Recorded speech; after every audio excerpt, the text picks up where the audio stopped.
जय अंबे, खुश रहा, आनंदी रहा, आरोग्यपूर्ण रहा, हीच आई तुळजाभवानीच्या चरणी प्रार्थना. आज आहे आपला 7वा दिवस.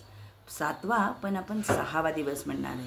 तर 6व्या दिवशी आज आपण आपल्या आईची, देवी भगवतीची सेवा करणार आहोत. आज कुंकुमार्चन करणार आहोत. आज आपली सेवा, भजन, स्तोत्र, मंत्र आणि आपली पोथी वाचनही करणार आहोत.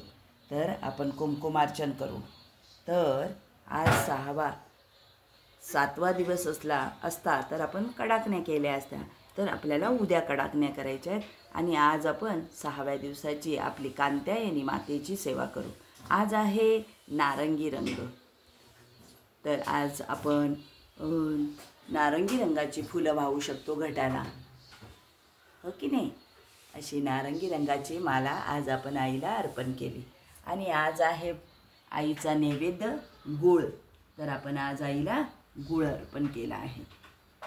तर चला तर मग आपण कुंकुमार्चन करू, सेवा करू. रोज अगदी सगळ्यांकडे भजन काय काय चालू आहे, भजन कुंकुमार्चन चालू आहे. आणि ही मी माझ्या आईची सेवा म्हणून मी सगळ्यांना हो म्हणते आणि सगळ्यांच्या घरी भजनाला जाते. कारण ही माझी सेवा आहे ना, ती सेवा करते. आपल्या घरची सेवा आणि मग आपल्या मैत्रिणींच्या घरची, त्या पण देवीच आपल्याच आहेत ना. मग प्रत्येकांच्या कुलस्वामिनींचा जागर करायलाच हवा. आपल्या आईचा जागर केला, आता प्रत्येक सखीच्या घरी जाऊन जागर करतो आम्ही आणि श्रीसूक्ताचा पाठ करतो, भजन करतो, मंत्रांजली, पुष्पांजली अशी अर्पण करून आईला प्रसन्न करतोय. तर चला सगळ्यांनी प्रसन्न करा आपल्या आईला आणि सगळ्यांनी आईचा आशीर्वाद घ्या. आणि सप्तशती पाठ वाचा बरं का. सप्तशती पाठामुळे खूप खूप मन प्रसन्न होतं. आई प्रसन्न होते आणि आपल्याला भरभरून आशीर्वाद देते.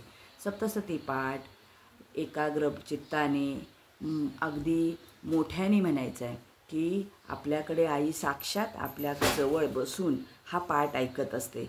म्हणून सप्तशती पाठ वाचताना अजिबात इकडे तिकडे चुळबुळ न करता अगदी छान शांतपणे एक एक शब्द बोलायचा आहे. जणू काही आपल्या पुढेच हे आई युद्ध खेळते असं वाटतं. आई जे संवाद करते त्या असं वाटतं की आपल्या बरोबर समोरच हे सगळं घडत आहे.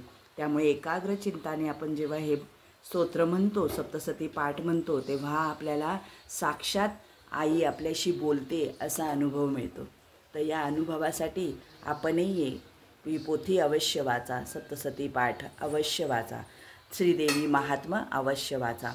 पाठ करताना आपण मोठ्याने जेव्हा गर्जना करत असतो, पाठ बोलत असतो, तेव्हा आई अगदी साक्षात आपल्या बाजूला उभी बसून हा पाठ ऐकत असते.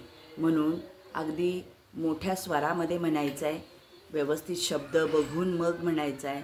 अगदी आपल्याला त्यावेळेला असं वाटतंच बरं का कधी कधी की आपल्याबरोबर खरंच आई ऐकते आहे आपला हा पाठ. आणि आपल्याला खूप सारे अनुभव येतात. असं वाटतं काहीतरी आहे, काहीतरी सावली दिसते, घुंगरांचा आवाज येतो, खूप काही आई अनुभव देऊन जाते. त्यामुळे तो अनुभव नक्की घ्या, सगळ्यांनी अनुभव घ्या. असं वाटतं काहीतरी आहे.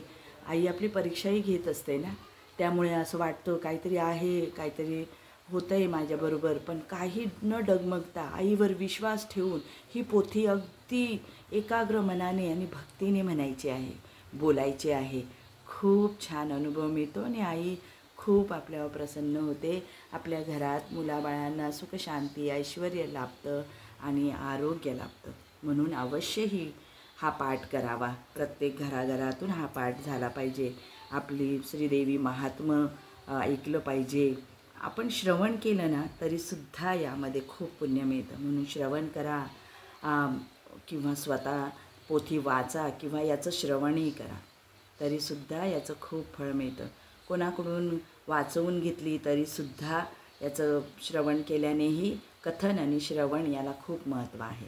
तर कशी वाटते ही साधी भोळी सेवा, तर नक्की शेअर करा. भरभरून प्रतिसाद देताय तुम्ही मला, तर त्या प्रतिसादाबद्दल खूप खूप धन्यवाद.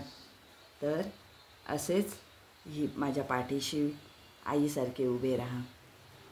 तर सगळ्यांना सुखशांती ऐश्वर्य लाभो हीच आईचरणी प्रार्थना आणि मुख्य सगळ्यांना आरोग्य लाभो हीच आईजवळ प्रार्थना. जय अंबे.